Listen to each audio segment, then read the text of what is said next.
안녕하세요. 책 데이트 시간입니다.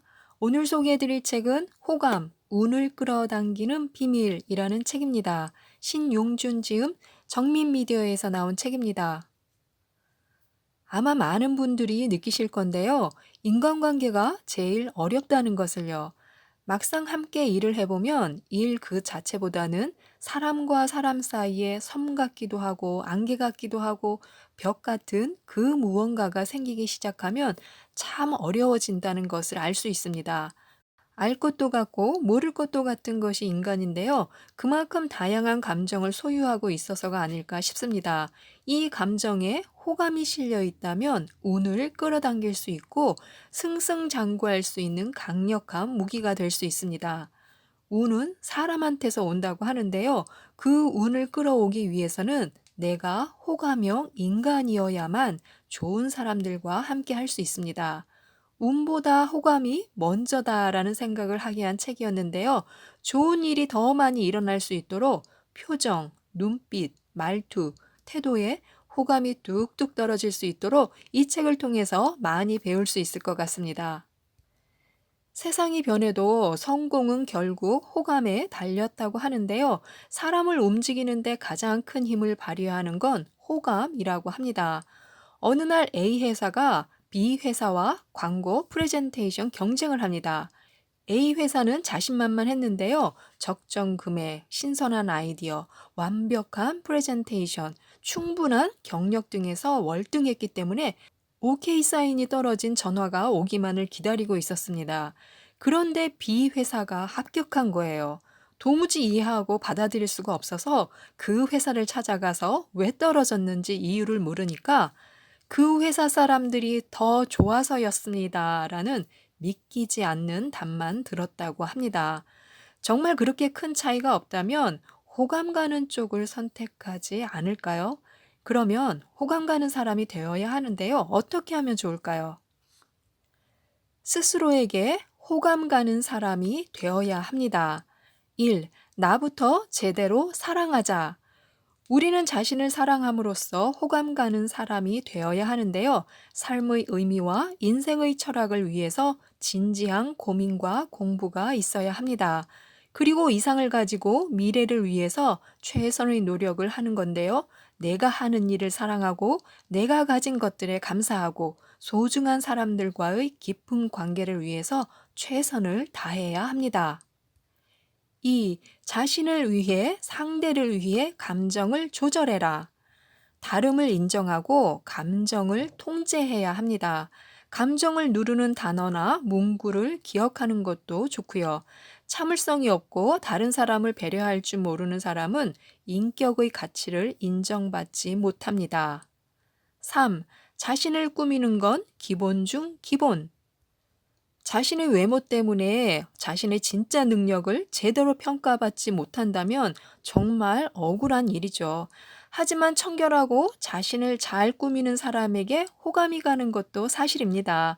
호감과 외모는 비례합니다. 또한 호감과 일거리도 비례합니다. 외모를 꾸미고 자신의 매력을 극대화한다면 갈수록 잘 나가는 사람이 될 수도 있습니다. 4. 호감의 원천은 건강에서 나온다. 밝고 건강한 에너지는 좋은 사람들뿐만 아니라 행운을 끌어당깁니다. 호감 가는 사람에게는 주위 사람들이 다양한 기회를 선사하는데요. 천하를 얻어도 건강을 잃으면 끝입니다. 호감을 얻기 전에 먼저 건강부터 점검해야 합니다. 5. 내향적인 사람도 호감형이 될 수 있을까? 당연히 될 수 있습니다. 꼭 외향적인 사람만이 사교적인 것은 아닌데요. 교양이 있으면서도 말을 잘 들어주고 칭찬하고 배려심이 있다면 그 자체로도 높은 수준의 사교성이라고 할 수 있습니다. 현재 가지고 있는 전문성을 높이고 경청, 칭찬, 공감 등의 사교적인 기술을 익히면 됩니다. 그러면 이제는 호감을 녹여서 운으로 만드는 습관을 알아보도록 하겠습니다. 1. 긍정성, 분위기를 장악해라. 호감을 산다는 건 상대에게 긍정적인 영향을 준다는 뜻인데요. 분위기에 따라 많은 것이 변화된다는 것입니다. 사람은 기본적으로 긍정적인 사람을 좋아하죠. 밝은 주제와 긍정적 단어를 사용해서 호감을 높여야 합니다. 2. 친숙함.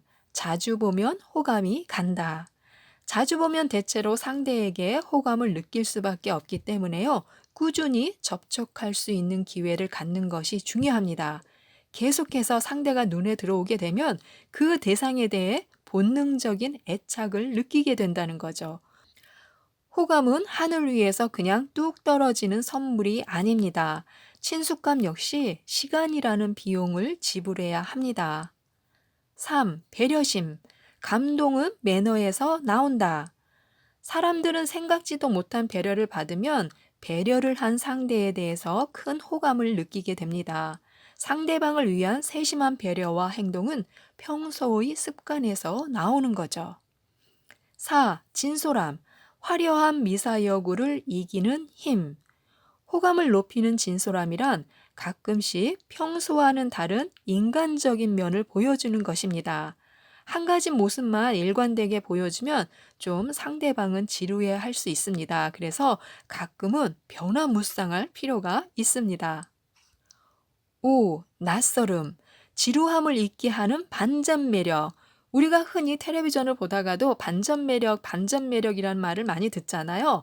이 반전 매력은 엄청난 호감을 일으킵니다. 가끔은 당신의 반전 매력을 통하여 질리지 않는 호감도를 유지하라. 빠져들 수밖에 없는 당신의 가장 큰 반전 매력은 무엇인가? 6. 긴장감. 언제든지 떠날 수 있음을 어필한다. 상대를 지루하지 않게 해야 하는데요. 늘 즐거움과 감동을 줄 수 있지만 때에 따라서는 긴장감을 줘서 지루함을 막을 수도 있습니다. 그 좋은 방법이 언제든 떠날 수 있음을 어필하면 되는 것이고요. 7. 공통점. 본능적으로 비슷한 사람에게 호감을 느낀다. 상대방에게 비슷한 게 많은 사람이라는 느낌이 들게 해서 짧은 시간 안에 호감을 높이는 전략을 사용합니다. 인간은 본능적으로 자신과 비슷한 사람을 좋아하기 때문에요. 8. 전문성, 호감을 위한 활용 정점. 당신이 가진 일에 대한 진지한 태도를 주위 사람들에게 느끼게 하자. 당신이 자신의 일을 귀하게 여기면 동료, 가족, 고객들도 당신의 일을 존중할 것이다. 스스로 기대 수준을 높이면 다른 사람들도 당신에게 갖는 기대 수준이 높아진다. 이 외에도 호감을 높이기 위해서는 미소와 감사함과 공감과 세련된 매너 등 여러 가지가 필요한데요. 가끔 사람을 호감과 비호감으로 표현하기도 하잖아요. 그만큼 왠지 모르게 호감이 가는 사람이 된다면 모든 면에서 훨씬 유리한 입장에 서지 않을까 싶습니다. 호감의 중요성을 느끼게 해주는 책이었는데요. 호감으로 운을 끌어당기기 위해서 이 책도 꼭 한번 읽어보셨으면 좋겠습니다. 이상 책데이트였습니다. 감사합니다.